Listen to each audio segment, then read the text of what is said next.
अब किसी को भी डेंगू हो जाता है, चाहे वो कितना बड़ा डॉक्टर है, इंजीनियर है, साइंटिस्ट है, लेक्चरर है, प्रोफेसर है, चाहे वो प्रधानमंत्री है या राष्ट्रपति है, चाहे एमएलए है, पीएम है, सीएम है, कोई नेता है, अभिनेता है, कोई उद्योगपति है, जिसको भी डेंगू हो जाता है वो गिलोय का ही रस पीता है। आज हिंदुस्तान में हमने उसको इतना पॉपुलराइज कर दिया है। अब ये गिलोय जो है ना, पूरे हिंदुस्तान में लोग बोने लग गए, इसकी एक डंडी बो दो फिर ऐसे। पहले तो इस देश में एक ऐसा प्रचलन चला, हर एक घर में ना लोग क्या बोलते थे, वो मनी प्लांट। वो लोग सोचते थे उसको बोएंगे तो घर में पैसा आ जाएगा। वो किसी के घर में पैसा नहीं है, लोगों ने उखाड़ उखाड़ के और फेंक दी, जिसका था और चला गया।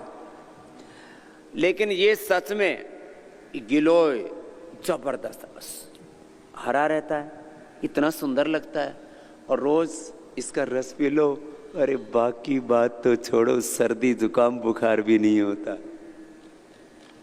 अब एक गिलोय के फायदे बता रहा हूं।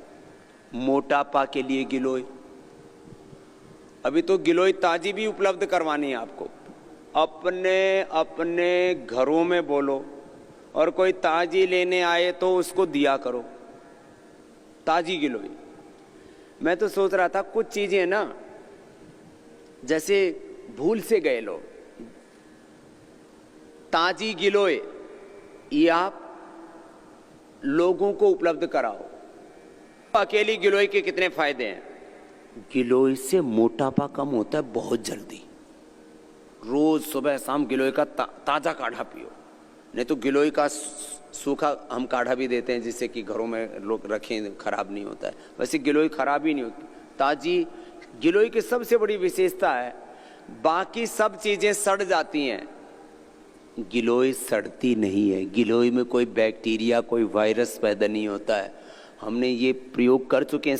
कोई भी ड्रग डिस्कवरी का एक पूरा सीक्वेंस है।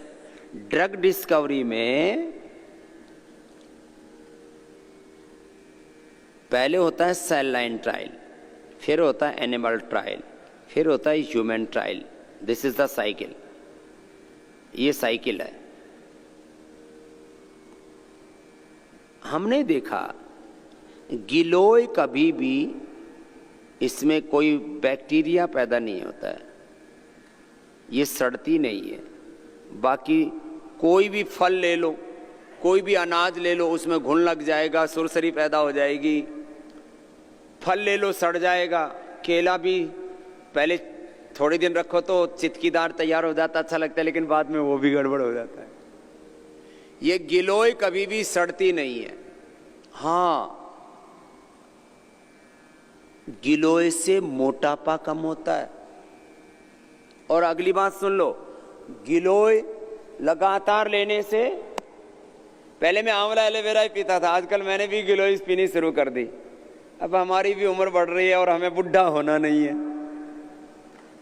तो हमने कहा हम सारी दुनिया को गिलोय पिला रहे हैं, तो पिछले करीब 2-3 सालों से पहले कभी कभी लेता था, आजकल रोज गिलोय का रस पीता हूं।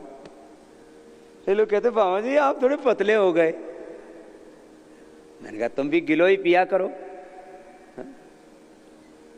गिलोय से ना इतने स्मार्ट रहोगे, पतले तो रहोगे, लेकिन तुम्हारे चेहरे पर, तुम्हारी आंखों में, तुम्हारे बालों में, तुम्हारे पूरे अस्तित्व में नूर रहेगा। नूर, ओज, तेज, ग्लो, शाइनिंग। हाँ, पेट खत्म गिलोय से। और डायबिटीज के पेशेंट कपालभाति और मंडूकासन, ये दो करवाते हैं, कपालभाति मंडूकासन, और गिलोय का काढ़ा पिलाते हैं, खीरा करेला टमाटर का जूस। मैं गारंटी से एक बात कहता हूं, आजकल तो लोग वारंटी भी नहीं देते। अरे बीपी तो हम क्योर करते ही थे, मैं क्योर शब्द का प्रयोग नहीं करता था, वो लोग ना बिना मतलब बखेड़ा कर देते हैं। डायबिटीज के पेशेंट को मैं बोलता था, डायबिटीज के पेशेंट नॉन डायबिटिक हो जाते हैं। एक इसमें डायबिटीज का ना 3 महीने का एवरेज पता लगाना हो तो थोड़ा बहुत ऊंचा नीचा हो जाए, उससे कोई फर्क नहीं पड़ता है। ग्लाइकोसाइटेड हीमोग्लोबिन होता है, उसको चेक कराओ, 5 के करीब होने चाहिए। 6 से नीचे रहे तो डायबिटीज कंट्रोल में माने वो नॉन डायबिटिक माने जाते हैं, उनको कहते हैं डायबिटीज नहीं है। जिन लोगों ने कपालभाति मंडूकासन किया, खीरा करेला टमाटर का जूस पिया, गिलोय का काढ़ा पिया और मधुनाशिनी खा ली, बस इतना सा प्रयोग। डायबिटीज के लिए कपालभाति मंडूकासन, खीरा करेला टमाटर का जूस, मधुनाशिनी और गिलोय का जूस, ये 5 प्रयोग जिसने कर लिए छोटे छोटे, उन डायबिटीज के पेशेंटों की डायबिटीज क्योर हो चुकी है, क्योर। आजकल लोग लड्डू खाते हैं, रसगुल्ला खाते हैं, इसको कहते हैं पोलाइट भाषा में बोलो तो डायबिटीज के पेशेंट नॉन डायबिटिक हो गए, और मजबूत भाषा में बोलो तो डायबिटीज क्योर हो गई गिलोय से।